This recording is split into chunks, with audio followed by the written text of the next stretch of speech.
ಬೆಂಗಳೂರಿನ ಯಲಹಂಕದ ಬಳಿಯ ಹೆನ್ನೂರಿನಲ್ಲಿ ನಡೆದಿರೋ ಅದೊಂದು ಅಪಘಾತ ಜನರಲ್ಲಿ ದಿಗ್ಭ್ರಮೆಗೆ ಕಾರಣವಾಗಿದೆ.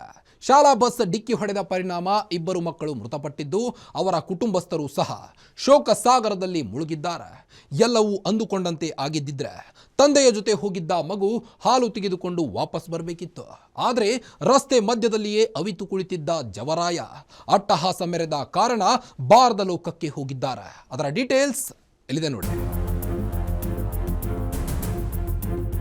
ಗಾಡಿ ನಿಲ್ಸಿದ್ರು ಅವ್ರೆ ಬಂದು ನಾನ್ ಕಟ್ಟೋದು ಮಾಡಿರೋದು. ಹಿಂಗಾಗಿ ಬ್ಯಾಕ್ ವೀಲಿಗೆ ಬಿದ್ದು ಎರಡು ಸ್ಪಾಟ್ ಆಗ್ಯಾವ ಹುಡುಗರು.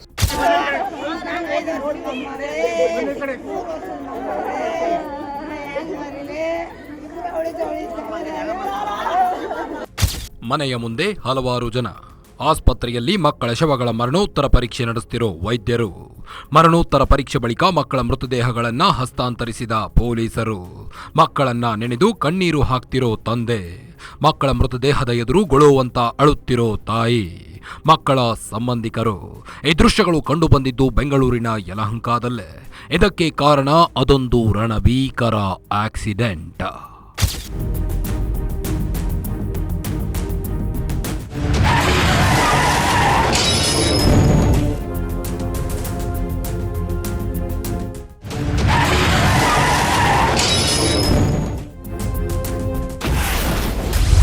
ಮಕ್ಕಳ ಜೊತೆ ಅಂಗಡಿಗೆ ಹೋಗ್ತಿದ್ದ ಕಾನ್ಸ್ಟೇಬಲ್.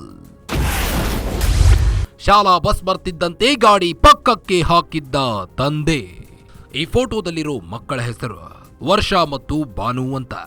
ವರ್ಷಾನಗರ ಸಶಸ್ತ್ರ ಮೀಸಲು ಪಡೆಯಲ್ಲಿ ಕಾನ್ಸ್ಟೇಬಲ್ ಆಗಿರೋ ನಾಗನಗೌಡ ಅವರ ಮಗಳು ಭಾನು ಅವರ ಅಣ್ಣನ ಮಗಳು ನಾಗನಗೌಡ ಮೂಲತಃ ರಾಯಚೂರು ಜಿಲ್ಲೆಯ ಲಿಂಗಸುಗೂರು ತಾಲೂಕಿನ ಒಂದಲಿ ಗ್ರಾಮದವರು. ಬೆಂಗಳೂರು ನಗರ ಸಶಸ್ತ್ರ ಮೀಸಲು ಪಡೆಯಲ್ಲಿ ಕೆಲಸ ಸಿಕ್ಕಿದ್ದ ಕಾರಣ ಬೆಂಗಳೂರಿನಲ್ಲಿ ವಾಸವಾಗಿದ್ರು. ಬೆಂಗಳೂರಿನ ತನಿಸಂದ್ರದ ಬಳಿ ಇರೋ ಪೊಲೀಸ್ ಕ್ವಾರ್ಟರ್ಸ್ನಲ್ಲಿ ಅವರಿಗೆ ಸರ್ಕಾರ ಮನೆ ಕೊಟ್ಟಿತ್ತು. ಸರ್ಕಾರ ಕೊಟ್ಟಿದ್ದ ಮನೆಯಲ್ಲಿ ನೆಮ್ಮದಿಯಿಂದ ಜೀವನ ಸಾಗಿಸ್ತಿದ್ರು.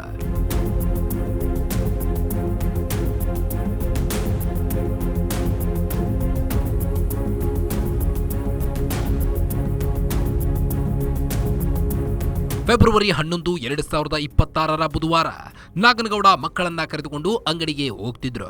ಬೆಳಗ್ಗೆ ಸುಮಾರು 8:30 ಇರಬಹುದು. ಮನೆಯಿಂದ ಕೆಲವೇ 100 ಮೀಟರ್ಗಳ ದೂರದಲ್ಲಿದ್ದ ಅಂಗಡಿಗೆ ಹೋಗಿ ಹಾಲು ತೆಗೆದುಕೊಂಡು ಬರೋಕೆ ಹೋಗ್ತಿದ್ರು. ತಮ್ಮ ಮೋಟೋ ಸ್ಕೂಟರ್ನಲ್ಲಿ ಮಕ್ಕಳನ್ನ ಮುಂದೆ ಕೂರಿಸಿಕೊಂಡು ಹೊರಟಿದ್ರು. ಮನೆಯಿಂದ ಸುಮಾರು 200 ಮೀಟರ್ ಹೋಗ್ತಿದ್ದ ವೇಳೆ ಎಡಗಡೆ ರಸ್ತೆಯಿಂದ ಶಾಲಾ ಬಸ್ ಬರ್ತಿರೋದನ್ನ ನೋಡಿ ಗಾಡಿಯನ್ನ ನಿಲ್ಲಿಸಿದ್ರು.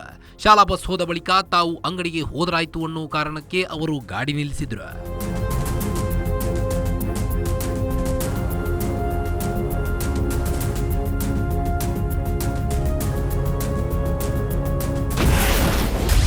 ಪಕ್ಕಕ್ಕೆ ನಿಲ್ಲಿಸಿದ್ದ ಗಾಡಿಯ ಮೇಲೆ ಹರಿತು ಬಸ್. ತಂದೆಯ ಕಣ್ಣ ಮುಂದೆಯೇ ಹೋಯಿತು ಮಗಳ ಜೀವ. ಎಡಗಡೆ ಭಾಗದ ರಸ್ತೆಯಿಂದ ಸ್ಕೂಲ್ ಬಸ್ ಬರ್ತಿರುವುದನ್ನು ನೋಡಿದ ನಾಗನಗೌಡ ತಮ್ಮ ಗಾಡಿ ನಿಲ್ಲಿಸಿದ್ರು. ಮೊದಲು ಬಸ್ ಹೋಗ್ಲೆ, ಬಳಿಕ ತಾವು ಹೋದ್ರಾಯ್ತು ಅಂತ ಅಂದುಕೊಂಡಿದ್ರು. ಆದರೆ ನೋಡುತ್ತಿದ್ದಂತೆ ಬಸ್ ಅವರ ಗಾಡಿಗೆ ಬಂದು ಡಿಕ್ಕಿ ಹೊಡೆದಿತ್ತು. ಹೀಗೆ ಸ್ಕೂಟರ್ಗೆ ಡಿಕ್ಕಿಯಾದ ಬಳಿಕವಾದ್ರು ಬಸ್ ನಿಲ್ಲಿಸಿದ್ದಿದ್ರೆ ಮಕ್ಕಳ ಜೀವ ಉಳಿತಿತ್ತು. ಆದ್ರೆ ಹಾಗೆ ಆಗಲೇ ಇಲ್ಲ. ಬದಲಿಗೆ ಪಕ್ಕಕ್ಕೆ ನಿಲ್ಲಿಸಿದ್ದ ಗಾಡಿಯ ಮೇಲೆಯೇ ಬಸ್ ಹರಿದು ಹೋಗಿತ್ತು. ಯಾವಾಗ ಸ್ಕೂಟರ್ಗೆ ಬಸ್ ಡಿಕ್ಕಿ ಹೊಡೆಯಿತು, ಅಲ್ಲಿಗೆ ಸ್ಕೂಟರ್ ನೆಲಕ್ಕೆ ಅಪ್ಪಳಿಸಿತ್ತು. ಆಗ ಸ್ಕೂಟರ್ನಲ್ಲಿದ್ದ ಮಕ್ಕಳು ಕೆಳಗೆ ಬಿದ್ದಿದ್ರು.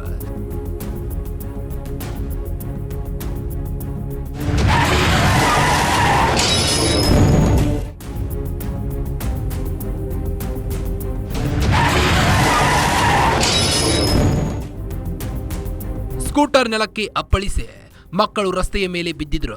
ಅಲ್ಲಿ ಏನಾಗ್ತಿದೆ ಅನ್ನೋದು ನಾಗನಗೌಡರ ಅರಿವಿಗೆ ಬರೋ ಹೊತ್ತಿಗೆ ಶಾಲಾ ಬಸ್ ಹಿಂಭಾಗದ ಚಕ್ರಗಳು ಮಕ್ಕಳ ಮೇಲೆ ಹರಿದು ಬಿಟ್ಟಿತ್ತು. ಆದರೂ ಶಾಲಾ ಬಸ್ ಚಾಲಕ ಬಸ್ ನಿಲ್ಲಿಸದೆ ಅಜಾಗರೂಕತೆ ಮೆರೆದಿದ್ದ. ಕನಿಷ್ಠ ಬ್ರೇಕ್ ಕೂಡ ಹಾಕಿರಲಿಲ್ಲ. ಹೀಗಾಗಿ ತನ್ನ ಕಣ್ಣ ಮುಂದೆಯೇ ಮಗಳ ಜೊತೆಗೆ ಅಣ್ಣನ ಮಗಳ ಜೀವ ಹೋಗೋದಕ್ಕೆ ನಾಗನಗೌಡ ಸಾಕ್ಷಿಯಾದ್ರು. ಮಕ್ಕಳ ಜೀವ ಹೋದ ಬಳಿಕ ಬಸ್ ಚಾಲಕ ಬಸ್ ನಿಲ್ಲಿಸಿದ್ದ. ಆದರೆ ಅಷ್ಟೊತ್ತಿಗಾಗಲೇ ಕೈ ಮೀರಿ ಹೋಗಿತ್ತು. ಮಕ್ಕಳು ಬಾರದ ಲೋಕಕ್ಕೆ ಪಯಣಿಸಿದ್ರು.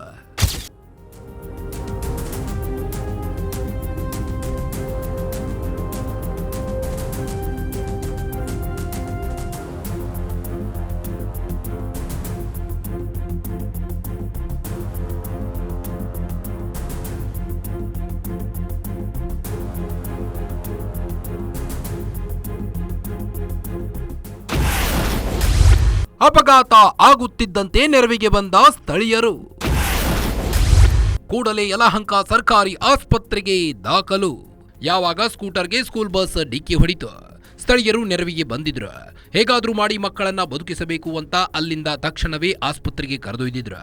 ಆಸ್ಪತ್ರೆಗೆ ದಾಖಲಿಸಿ ಮಕ್ಕಳಿಗೆ ಚಿಕಿತ್ಸೆ ಕೊಡಿಸಿದ್ರ ಅವರ ಜೀವ ಉಳಿಯಬಹುದು ಅಂತ ಅವರು ಅಂದುಕೊಂಡಿದ್ರು. ಆದರೆ ಅವರ ಎಣಿಕೆ ನಿಜವಾಗಲಿಲ್ಲ. ಆಸ್ಪತ್ರೆಗೆ ಕರೆತರೋ ಮಾರ್ಗ ಮಧ್ಯದಲ್ಲಿಯೇ ಮಕ್ಕಳು ಜೀವ ಬಿಟ್ಟಿದ್ರು. ಈ ಮೂಲಕ 2 ಜೀವಗಳು ಪ್ರಾಣ ಬಿಟ್ಟಿದ್ದಾವೆ.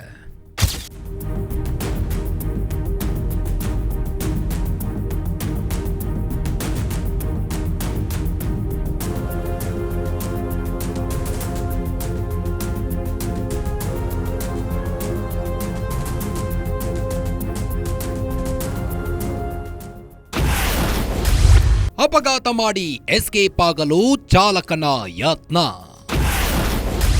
ಚಾಲಕನನ್ನ ಹಿಡಿದು ಪೊಲೀಸರಿಗೆ ಒಪ್ಪಿಸಿದ ಸ್ಥಳೀಯರು. ಇಷ್ಟೆಲ್ಲ ಆಗೋಕೆ ಕಾರಣ ಈತನೇ ನೋಡಿ. ಹೆಸರು ಮಾರಪ್ಪ ಅಂತ. ಮೂಲತಃ ಯಾದಗಿರಿ ಜಿಲ್ಲೆಯವನು.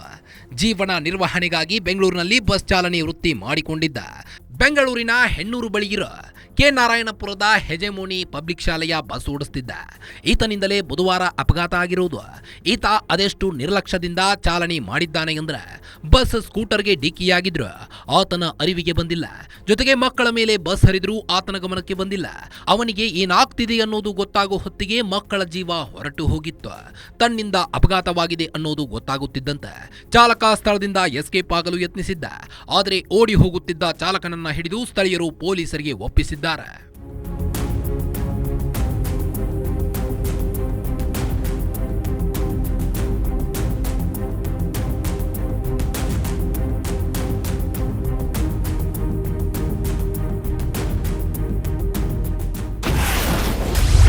ಮದ್ಯದ ಅಮಲಿನಲ್ಲಿ ಬಸ್ ಚಾಲನೆ ಮಾಡುತ್ತಿದ್ದನ. ಘಟನೆಗೆ ಮುನ್ನ ಬೇರೊಂದು ವಾಹನಕ್ಕೆ ಬಸ್ ಟಚ್. ಬೆಂಗಳೂರಿನ ಯಲಹಂಕದ ಬಳಿ ನಿರ್ಲಕ್ಷ್ಯದ ಚಾಲನೆಯಿಂದ 2 ಮಕ್ಕಳ ಸಾವಿಗೆ ಕಾರಣನಾದ ಚಾಲಕ ಮಾರಪ್ಪ ಮದ್ಯದ ಅಮಲಿನಲ್ಲಿ ಬಸ್ ಚಾಲನೆ ಮಾಡ್ತಿದ್ದಾನ ಅನ್ನೋ ಪ್ರಶ್ನೆ ಎದ್ದಿದೆ. ಯಾಕಂದ್ರೆ ಒಂದು ಸ್ಕೂಟರ್ಗೆ ಬಸ್ ಡಿಕ್ಕಿಯಾದರೂ ಅದು ಆತನ ಗಮನಕ್ಕೆ ಬಂದಿರಲಿಲ್ಲ. ಹೀಗಾಗಿ ಈ ಪ್ರಶ್ನೆ ಏಳುವಂತೆ ಮಾಡಿದೆ. ಪೊಲೀಸರು ಕೂಡ ಈ ನಿಟ್ಟಿನಲ್ಲಿ ತನಿಖೆ ನಡೆಸುತ್ತಿದ್ದಾರೆ. ಸ್ಕೂಟರ್ಗೆ ಬಸ್ ಗುದ್ದೋ ಮುನ್ನ ಬೇರೊಂದು ಕಡೆ ಮತ್ತೊಂದು ವಾಹನಕ್ಕೆ ಬಸ್ ಟಚ್ ಮಾಡಿದ್ದ ಅನ್ನೋ ಆರೋಪ ಕೇಳಿ ಬರ್ತಿದೆ.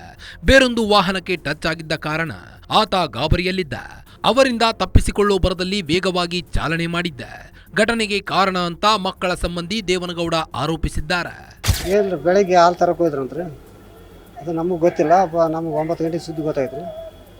ಈಗ ಲೆಫ್ಟ್ ಸೈಡಿಗೆ ತರಿಬೇನ್ರಿ. ತರಿಬಿದ್ರು ಸ್ಕೂಲ್ ಬಸ್ನಾಗ ಬಂದು ತನ್ನ ಸೈಡೇ ಹೊಡೆದನ್ರಿ.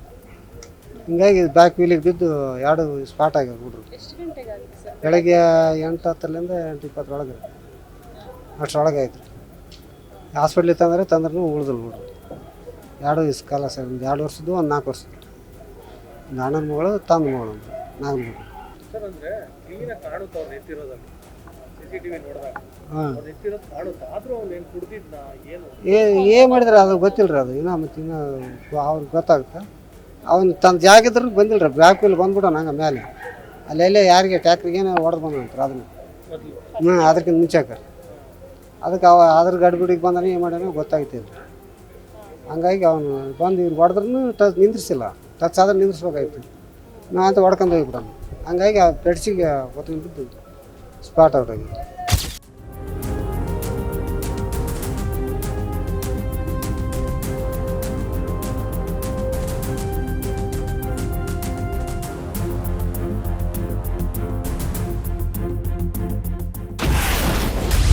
ಪೊಲೀಸರ ತನಿಖೆಯಲ್ಲಿ ಅಸಲಿ ಕಾರಣ ಬಯಲು. ಮನೆಗೆ ಬಸ್ ಡಿಕ್ಕಿ ತಪ್ಪಿಸಲು ಹೋಗಿ ನಡೀತಾ ಘಟನೆ. ಶಾಲಾ ಬಸ್ ಚಾಲಕ ಮಾರಪ್ಪನನ್ನ ವಶಕ್ಕೆ ಪಡೆದ ಹೆಣ್ಣೂರು ಪೊಲೀಸರು ಆತನನ್ನ ತೀವ್ರ ವಿಚಾರಣೆಗೆ ಒಳಪಡಿಸಿದ್ರು. ಈ ವೇಳೆ ಅಪಘಾತಕ್ಕೆ ಅಸಲಿ ಕಾರಣವೇನು ಅನ್ನೋದನ್ನ ಪೊಲೀಸರು ಎದುರು ಬಾಯ್ಬಿಟ್ಟಿದ್ದಾನೆ. ತನ್ನ ಬಲಗಡೆ ಇದ್ದ ರಸ್ತೆಯಲ್ಲಿನ ಸ್ಕೂಟರ್ ನಿಂತಿರುವುದನ್ನ ಆತ ನೋಡಿದ್ನಂತೆ. ಹೀಗಾಗಿ ಸ್ಕೂಟರ್ಗೆ ಡಿಕ್ಕಿ ಹೊಡೆಯದಂತೆ ಲಾಂಗ್ ಟರ್ನ್ ತೆಗೆದುಕೊಳ್ಳಲು ಹೋಗಿದ್ದ. ಈ ವೇಳೆ ಎಡಗಡೆ ಇದ್ದ ಮನೆಗೆ ಬಸ್ ಡಿಕ್ಕಿ ಹೊಡೆಯಬಹುದು ಅನ್ನೋ ಕಾರಣಕ್ಕೆ ಆತ ಎಡಗಡೆ ನೋಡಿಕೊಂಡು ತಿರುವು ತೆಗೆದುಕೊಂಡಿದ್ದಾನೆ. ಈ ವೇಳೆ ಆತನಿಗೆ ಗೊತ್ತಾಗುತ್ತಿದ್ದಂತೆ ಬಸ್ ಸ್ಕೂಟರ್ಗೆ ಡಿಕ್ಕಿ ಹೊಡೆದು 2 ಮಕ್ಕಳು ಮೃತಪಟ್ಟಿದ್ದಾರೆ ಅಂತ ಹೇಳಿಕೆ ನೀಡಿದ್ದಾನೆ.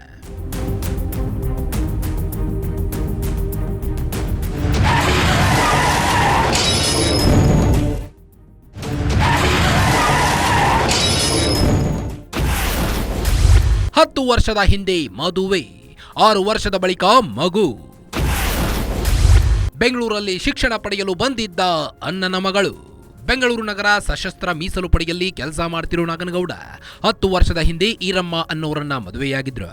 ಮದುವೆಯಾಗಿ ಹಲವು ವರ್ಷಗಳು ಕಳೆದರೂ ಅವರಿಗೆ ಮಕ್ಕಳೇ ಆಗಿರಲಿಲ್ಲ. ಹೀಗಾಗಿ ದೇವರ ಮೊರೆ ಹೋಗಿ ಹರಕೆ ಹೊತ್ತಿದ್ರು. ಇವರ ಕಷ್ಟವನ್ನ ನೋಡಲಾಗದೆ ದೇವರು 4 ವರ್ಷದ ಹಿಂದೆ ಒಂದು ಮಗುವನ್ನ ಕರುಣಿಸಿದ್ದ. ಈ ಮಗುವಿನ ಹೆಸರು ಹರ್ಷ ಅಂತ. ಇದಾದ ಬಳಿಕ 2 ವರ್ಷ ಹಿಂದೆ ವರ್ಷ ಅನ್ನೋ ಹೆಣ್ಣು ಮಗು ಹುಟ್ಟಿತ್ತು.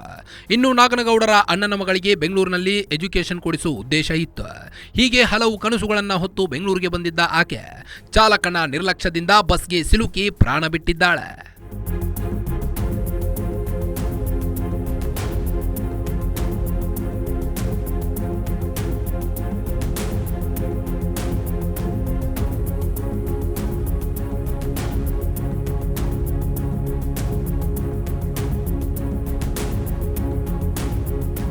ಬೆಂಗಳೂರಿನಲ್ಲಿ ನಡೆದ ಅಪಘಾತದಲ್ಲಿ 2 ಪುಟ್ಟ ಮಕ್ಕಳು ದಾರುಣವಾಗಿ ಪ್ರಾಣ ಬಿಟ್ಟಿದ್ದಾರೆ. ಸದ್ಯಕ್ಕೆ ಅಪಘಾತ ಎಸಗಿದ ಚಾಲಕ ಮತ್ತು ಅಪಘಾತಕ್ಕೆ ಕಾರಣವಾದ ಬಸ್ ವಶಕ್ಕೆ ಪಡೆದಿರುವ ಪೊಲೀಸರು ವಿವಿಧ ಆಯಾಮಗಳಲ್ಲಿ ತನಿಖೆ ನಡೆಸಿದ್ದಾರೆ. ಏನೇ ಇರಲಿ, ಸ್ಕೂಲ್ ಬಸ್ ಚಾಲಕನ ನಿರ್ಲಕ್ಷ್ಯಕ್ಕೆ ಬಾಳಿ ಬದುಕಬೇಕಾಗಿದ್ದ 2 ಮಕ್ಕಳ ಪ್ರಾಣ ಕಳೆದುಕೊಂಡಿರುವುದು ದುರಂತವೇ ಸರಿ. ಇದಾಗಿತ್ತು ಈ ಹೊತ್ತಿನ ವಿಶೇಷ. ನೋಡ್ತಾ ಇರಿ ಗ್ಯಾರಂಟಿ ನ್ಯೂಸ್, ಸುದ್ದಿ ಖಚಿತ, ನ್ಯಾಯ ನಿಶ್ಚಿತ.